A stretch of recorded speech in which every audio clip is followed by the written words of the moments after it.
Hello, स्वागत है। इस वीडियो में हम अपना पहला यूनिट टेस्ट कोड लिखेंगे जिसमें हम एक छोटा सा मेथड क्रिएट करेंगे और उसी मेथड के लिए हम यूनिट टेस्ट लिखेंगे। बेसिकली यहाँ हम देखेंगे कि किस तरह से यूनिट टेस्ट का स्ट्रक्चर क्रिएट होता है। तो चलिए स्टार्ट करते हैं। यहाँ पे एक्चुअल विजुअल स्टूडियो कोड में जाने से पहले मैं आप लोगों को एक बात बताना चाहूँगा कि विजुअल स्टूडियो का बेसिकली 3 फ्लेवर है जो मतलब माइक्रोसॉफ्ट प्रोवाइड करता है। एक है कम्युनिटी और दूसरा है प्रोफेशनल, तीसरा है एंटरप्राइज। तो ये यूनिट टेस्ट जो है बेसिकली मतलब जो माइक्रोसॉफ्ट के थ्रू MS टेस्ट जो है उसमें एक फीचर होता है माइक्रोसॉफ्ट फेक और ये कोड कवरेज। ठीक है, हम लोगों को मतलब नॉर्मली अगर आप यूनिट टेस्ट लिखोगे तो इसकी ज़रूरत नहीं पड़ती है, लेकिन अगर आप किसी कंपनी वगैरह में काम करते हो तो इन दोनों फीचर की बहुत तगड़े से ज़रूरत होती है। ठीक है, मतलब अगर कोई MS टेस्ट यूज़ कर रहा है तो इसको ज़रूर जो है कि यूज़ करेगा। ठीक है, और इंटरव्यू में भी जो है कि इससे रिलेटेड क्वेश्चन ज़रूर पूछेगा। तो इसीलिए मैं जो है कि इस टॉपिक को भी कवर करना चाहता हूँ, जिसकी वजह से मैं जो है कि इस ट्यूटोरियल के लिए विजुअल स्टूडियो एंटरप्राइज जो है कि यूज़ करने वाला हूँ। ठीक है, तो मैंने जो है कि बेसिकली ट्रायल वर्जन जो है कि यहाँ पे इंस्टॉल कर रखा है, वही उसी पे जो है कि हम यहाँ पे काम करेंगे। ठीक है, ये हमारा जो है कि विजुअल स्टूडियो आप देख सकते हैं। यहाँ पे मैं क्या करता हूँ, कंटिन्यू विथआउट कोड करता हूँ और अगर हेल्प में जाके अबाउट माइक्रोसॉफ्ट विजुअल स्टूडियो देखते हैं तो यहाँ पर आप देखोगे कि ये हमारा एंटरप्राइज एडिशन है। ठीक है, ये नाम इसका जो है कि 2 हो गया क्योंकि मेरे पास कम्युनिटी एडिशन भी है और ये भी, इसलिए जो है कि ये 2 यहाँ पे ऐड कर दिया। लेकिन फ्लेवर जो है कि ये एंटरप्राइज वाला है। ठीक है, तो अब जो है कि हम यहाँ पे अपना एक्चुअल कोडिंग स्टार्ट करते हैं। ठीक है, तो सबसे पहले मैं क्या करता हूँ, एक प्रोजेक्ट क्रिएट करता हूँ।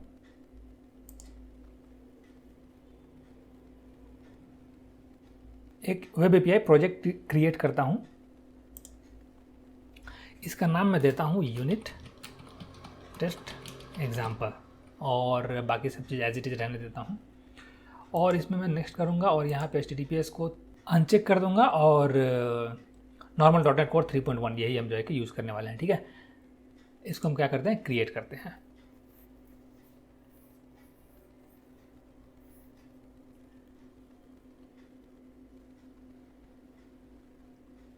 कूल, यहाँ पे आप देखोगे तो हमारा जो है कि एक डिफ़ॉल्ट सा वेब API का प्रोजेक्ट जो है कि क्रिएट हो गया है, जिसके पास एक कंट्रोलर है वेदर फोरकास्ट कंट्रोलर और एक मॉडल है वेदर फोरकास्ट। तो अभी के लिए हम क्या करेंगे, इसको जो है कि यहाँ से डिलीट कर देते हैं। हम हर चीज़ जो है कि स्क्रैच से क्रिएट करने वाले हैं। ठीक है, इसको भी यहाँ से हम डिलीट कर देते हैं। अब मैं यहाँ पे क्या करूँगा, एक कंट्रोलर क्रिएट करता हूँ जिसका नाम देता हूँ मैं होम कंट्रोलर। ठीक है, कंट्रोलर रहेगा एम्प्टी कंट्रोलर। ठीक है, API का एम्प्टी कंट्रोलर क्रिएट करते हैं, API एम्प्टी कंट्रोलर ऐड, और इसको मैं बोलता हूँ होम कंट्रोलर। ये हो गया ऐड हमारा। ये विंडोज़ को जो है कि मैं थोड़ा बड़ा कर देता हूँ ताकि हर चीज़ यहाँ पे क्लियर हो जाए। ठीक है, तो यहाँ पे आप देखोगे तो हमारे पास एक क्लास क्रिएट हुआ है बाय डिफ़ॉल्ट। ठीक है, मेथड वगैरह कुछ भी नहीं है। हम यहाँ पे एक सिंपल सा मेथड क्रिएट करते हैं, पब्लिक स्ट्रिंग। अभी के लिए जो है कि हम स्ट्रिंग रिटर्न करते हैं। ठीक है, इंडेक्स, ये हमारा जो है कि मेथड होगा बाय डिफ़ॉल्ट। और यहाँ पे हम एक जो है कि return I am in home, बस ये मैसेज जो है कि हम यहाँ पे रिटर्न करेंगे। ठीक है, एक सिंपल सा मेथड है। इसको अगर हम रन कराएंगे तो बाय डिफ़ॉल्ट ये, क्योंकि वेदर फोरकास्ट इसका कॉन्फ़िगर है, तो इसको जो है कि हम यहाँ पे API होम ये टाइप करते हैं। तो यहाँ पे आप देखोगे तो ये हमारा जो है कि output I am in home ये प्रिंट हो गया। ये एक सिंपल जो है कि टेक्स्ट रिटर्न कर रहा है। ठीक है, अब हम क्या करते हैं, इस मेथड के लिए यूनिट टेस्ट लिखते हैं। बेसिकली ये हमारा एक यूनिट ऑफ वर्क है। इसके लिए एक हम टेस्ट लिखेंगे जो वेरीफाई करेगा कि क्या ये मेथड जब एग्जीक्यूट हो रहा है तो ये नंबर जो है कि रिटर्न कर रहा है कि नहीं। बेसिकली वही जो है कि कंफर्म करेगा। ठीक है, तो उसके लिए यहाँ पे सबसे पहले हम क्या करेंगे, एक प्रोजेक्ट क्रिएट करेंगे जिसको हम कहते हैं कि सेम जो नाम से जो हमारा ये प्रोजेक्ट है उस, देखिए ये हमारा नॉर्मली स्टैंडर्ड होता है। ठीक है, यानी जिस प्रोजेक्ट के लिए आप टेस्ट प्रोजेक्ट क्रिएट कर रहे हो उसी नाम से वो होना चाहिए। तो यहाँ पे हम क्या करेंगे, यूनिट टेस्ट क्रिएट करते हैं और नाम जो है कि हम एज इट इज़ वही देते हैं। ठीक है, unit test example dot test. ये जो है कि नॉर्मली स्टैंडर्ड लोग फॉलो करते हैं। ठीक है, लेकिन मैंने अभी तक जहाँ भी देखा है वहाँ पे लोगों ने यही स्टैंडर्ड फॉलो किया है। ठीक है, तो हम भी इसी स्टैंडर्ड को फॉलो करते हैं। एक यहाँ पे और चीज़ ध्यान रखने वाली बात है कि जिस फ्रेमवर्क में आपका ये प्रोजेक्ट होगा उसी फ्रेमवर्क में आपका यूनिट टेस्ट भी होना चाहिए, क्योंकि हमारा ये जो कि प्रोजेक्ट .NET Core 3.1 में है, तो हम अपना टेस्ट भी जो है .NET Core 3.1 में ही क्रिएट करते हैं, ठीक है। अब ये हमारा टेस्ट प्रोजेक्ट क्रिएट हो गया है। थोड़ा सा यहाँ पे हम चेंज करेंगे, क्योंकि देखिए एक और चीज़ यहाँ पे फॉलो करना है कि फोल्डर स्ट्रक्चर, ठीक है। ये फोल्डर स्ट्रक्चर जो है कि बहुत ही ज़रूरी होता है। तो अब यहाँ पे जो है कि हमारा ये फोल्डर जो है कि कंट्रोलर है, इसमें होम कंट्रोलर है। इस कंट्रोलर के लिए हम जो है कि टेस्ट लिखने जा रहे हैं, तो सेम फोल्डर स्ट्रक्चर यहाँ पे भी हम बनाएंगे, ठीक है। यहाँ पे हम एक फोल्डर क्रिएट करेंगे, इसको हम बोलेंगे कंट्रोलर्स, और इसके अंदर इसी नाम से एक हम टेस्ट क्लास भी बनाएंगे, ठीक है। राइट क्लिक करते हैं, ऐड करते हैं और न्यू आइटम करते हैं, और यहाँ पे हम एक टेस्ट क्लास क्रिएट करते हैं जिसका नाम होगा होम कंट्रोलर टेस्ट। यहाँ पे देखिए हमने जो है कि होम कंट्रोलर टेस्ट जो है कि ये ऐड कर लिया, ठीक है। ये स्टैंडर्ड जो है कि नॉर्मली फॉलो किया जाता है। इससे क्या होता है ना, रीडेबिलिटी बढ़ जाती है, आपको उस पर्टिकुलर फाइल का टेस्ट जो है ढूंढने में आसानी होता है, ठीक है। अब हम इसको पहले तो नॉर्मल ये क्लास है, इसको हम जो है कि टेस्ट क्लास बनाते हैं। उसके लिए हमें क्या करना पड़ेगा, टेस्ट क्लास से इसको डेकोरेट करेंगे, इसको एल्ट एंटर करते हैं और ये यूनिट टेस्ट जो है कि हम यहाँ पे ऐड कर लेते हैं। इसको जो है कि हम पब्लिक बनाते हैं, ठीक है। और अब जो है ये हमारा टेस्ट क्लास बेसिकली रेडी है। हमें करना क्या है, इस मेथड का टेस्ट लिखना है, ठीक है। तो उसके लिए हमें एक जो भी हम मतलब टेस्ट कर रहे हैं उसके लिए एक मेथड बनाना है हमको, जो कि टेस्ट मेथड से डेकोरेटेड रहेगा, ठीक है। पब्लिक, ये भी वॉइड रहेगा हमेशा। यहाँ पे जो स्टैंडर्ड हम नॉर्मली फॉर्मेट फॉलो करते हैं वो है होम कंट्रोलर, यानी उसी का जो है कि मेथड है उसका, यानी वो क्लास है, उस क्लास का इंडेक्स मेथड है। और हम यहाँ पे क्या वेरीफाई कर रहे हैं, ठीक है, वैलिड रिजल्ट, ये हम जो है कि वेरीफाई कर रहे हैं। यहाँ पे आप जो है कि जो भी नाम आप देना चाहो वो नाम आप दे सकते हो। बेसिकली आप क्या वहाँ पे वैलिडेट कर रहे हो, ठीक है। अब यहाँ पे हम AAA मेथोडोलॉजी यूज करेंगे, ठीक है। ए ये होता क्या है, पहला ए होता है अरेंज, दूसरा ए होता है एट, तीसरा होता है एसर्ट, ठीक है। तो ये तीनों जो रीजन होता है, यहाँ पे जो है कि हम अरेंज में बेसिकली उस मेथड को एग्जीक्यूट करने के लिए जो भी अरेंजमेंट करते हैं वो यहाँ पे हम लिखते हैं। तो यहाँ पे हमको क्या क्या करना है, पहले तो अपने कंट्रोलर को इंस्टेंशिएट करना है, ठीक है। तो यहाँ पे हम क्या करेंगे, होम कंट्रोलर, यहाँ पे एल्ट एंटर करते हैं और इसका नेम स्पेस जो है कि ऐड कर लेते हैं, add reference to unit test example.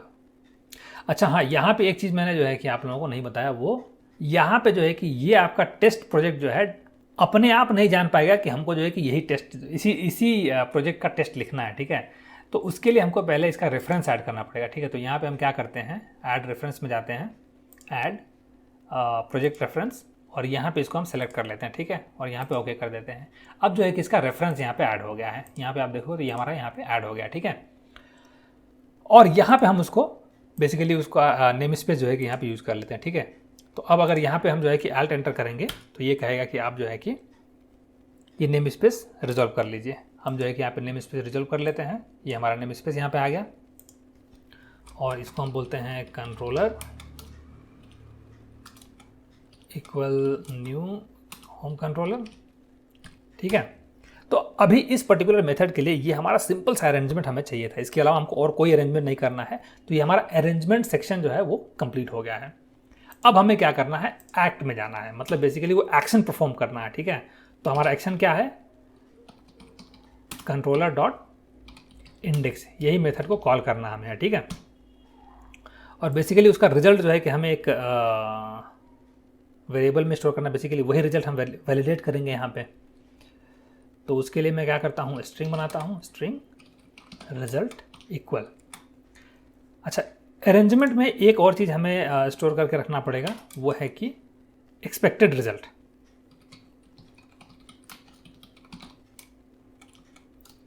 तो जो हमें टेक्स्ट जो है कि हम एक्सपेक्ट कर रहे हैं उसको यहाँ पे हम हार्ड कोड कर सकते हैं, ठीक है। तो यहाँ पे मैं इसको क्या करता हूँ, कॉपी कर लेता हूँ,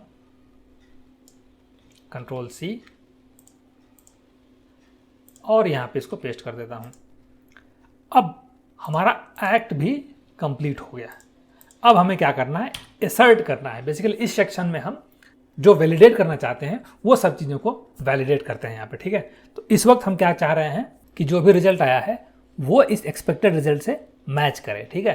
तो यहाँ पे हम क्या करेंगे, एसर्ट डॉट आर इक्वल, यहाँ पे एक्सपेक्टेड रिजल्ट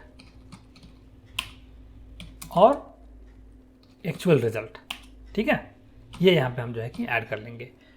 ये हमारा एक यूनिट टेस्ट तैयार हो गया, और यहाँ पे हमारा एक यही जो है कि वर्क ही है, तो एक ही टेस्ट से हम वो वैलिडेट कर सकते हैं, ठीक है। तो इसको अब हम क्या करते हैं, बिल्ड करते हैं और देखते हैं कि क्या होता है, ठीक है। राइट क्लिक करते हैं और इसको बिल्ड करते हैं। बिल्ड हमारा सक्सेस हो गया। अब इसको हम क्या करते हैं, राइट क्लिक करते हैं और रन टेस्ट करते हैं, ठीक है, रन टेस्ट।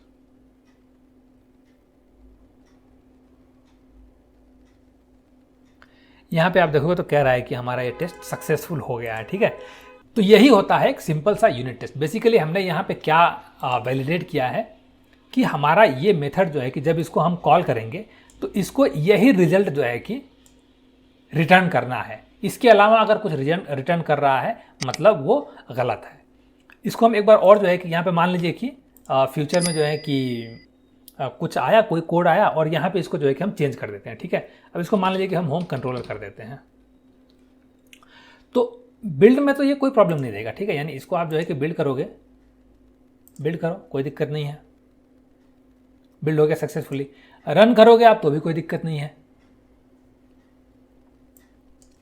यहाँ पे आप जो है कि API होम कर लो तो भी कोई दिक्कत नहीं है। लेकिन ये बेसिकली हमको नहीं चाहिए था। जब हमने इस कोड को लिखा तो हमें ये नहीं चाहिए था। हमें क्या चाहिए था, हमें यही रिजल्ट चाहिए था, ठीक है। तो उसके लिए जिसने भी ये मॉडिफिकेशन किया है, जिसने भी ये नया चीज़ यहाँ पे ऐड किया, ठीक है, ये क्या करेंगे, यहाँ टेस्ट में जाएंगे और टेक्स्ट एक्सप्लोरर पे जाएंगे और ये जो है कि सारे टेस्ट को एक बार रन कर देंगे, ठीक है। यहाँ से राइट क्लिक करके रन कर देंगे, और अब जो है कि ये आकर के फेल हो जाएगा। जो हमने नया चीज़ वहाँ पे ऐड किया है वो फेल हो जाएगा। ये क्या कह रहा है यहाँ पे, अगर आप देखोगे तो ये कह रहा है कि assert.r equal failed, expected I am in home but we got this I am in home controller, यानी ये एक्स्ट्रा उसको टेक्स्ट अलग चीज़ें मिल गया। तो यहाँ से जो है कि आपका जो भी चेंजेस है या फिर जो भी फेलियर है, ठीक है, वो पकड़ में आ जाएगी, ठीक है। तो इसीलिए जो है कि हम यूनिट टेस्ट लिखते हैं। इससे हमारा कोड जो है कि एरर फ्री तो होता है, प्लस कोई मॉडिफिकेशन जो है अगर किसी और एरिया में कुछ इफेक्ट कर रहा हो, इम्पैक्ट कर रहा हो, तो वो प्रिवेंट हो जाता है। यहाँ से आप बेसिकली इसको पकड़ सकते हो, ठीक है। यानी जिसने भी ये चेंजेस किया है उसको अब समझ में आ जाएगा कि नहीं भाई, यहाँ पे हम ये चेंज नहीं कर सकते हैं, क्योंकि अगर ये चेंज करेंगे तो किसी और का कोड जो है कि फट जाएगा, ठीक है। तो इसीलिए जो है कि हम ये यूनिट टेस्ट लिखते हैं। यूनिट टेस्ट लिखने का पर्पज़ यही होता है, इसके बाद जो है कि और बहुत कुछ होता नहीं है, ठीक है। तो यहाँ पे देखा आपने किस तरह से हमने अपने मेथड के बिहेवियर को वेरीफाई किया है। यूनिट टेस्ट का स्ट्रक्चर इतना सिंपल है कि इसको आप बड़ी आसानी से समझ सकते हैं, ठीक है। तो इस वीडियो में बस इतना ही।